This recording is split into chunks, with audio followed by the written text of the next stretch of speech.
কেনেকৈ প্ৰকাশ কৰিব পাৰি পৌনপুণিক দশমিক বিস্তৃতি থকা দশমিক ভগ্নাংশ এটা আমি ভগ্নাংশ মানে পৰিমেয় p/q আহিৰ পৰিমাণ প্ৰকাশ কৰিব লাগে যদি MCQ আহে আমি দীঘল পদ্ধতিত কৰিবলৈ সময় বহুত লাগিব তাৰ কাৰণে আমি কি কৰিম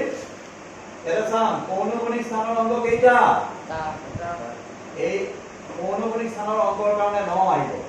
অপৌনপুণিক স্থানৰ অংক নাই নাহে ওপৰত দশমিক বাদ দি যেটো সংখ্যা হয় দশমিক বাদ দিলে 6 হ'ব এইটো যদি কটাকটি যায় কটাকটি কৰিব লাগিব 2 3 গুণ 6 সরি 3 2 গুণ 6 3 3 গুণ 9 কারণ দুইটা একে সংখ্যাৰে কাটিব লাগিব কিমান হ'ব এইটো 3 ভাগৰ 2 ইয়াতে পৌনপুণিক স্থানৰ অংক কেইটা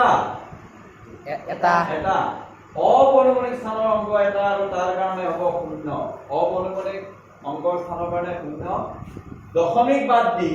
যেটো সংখ্যা হেতু লিখি ল'ব লাগে লিখি যদি অপৌনপুণিক বা পূৰ্ণ অংক সংখ্যা থাকে এই অংককেইটাৰে গঠিত সংখ্যাটো বিয়োগ কৰিব লাগে ইয়াতে অকল একেই আছে বলে কি হ'ল 90 ভাগৰ 15 15 6 গুণ 90 আমি জানো নাজানিলে সৰু সৰুকে কাটিবা আৰু ইয়াতে পৌনপুণিক স্থানৰ অংক কেইটা দুটা ন অপৌনপুণিক স্থানৰ অংক এটা দুটা ন এই পৌনপুণিক স্থানৰ অংকৰ বাবে আৰু অপৌনপুণিক স্থানৰ অংকৰ বাবে 0 দশমিক বাদ দিলে যেটো সংখ্যা হয় গোটেইটো বিয়োগ কি হ'ব পৌনপুণিকৰ অংক দুটা বাদ দি যি দুটা অংক থাকে সেই দুটাৰে গঠিত সংখ্যাটো একে দুয়ে 12 এইটো কিমান হ'ল 6 2 গলে 4 3 1 গলে 2 আৰু 12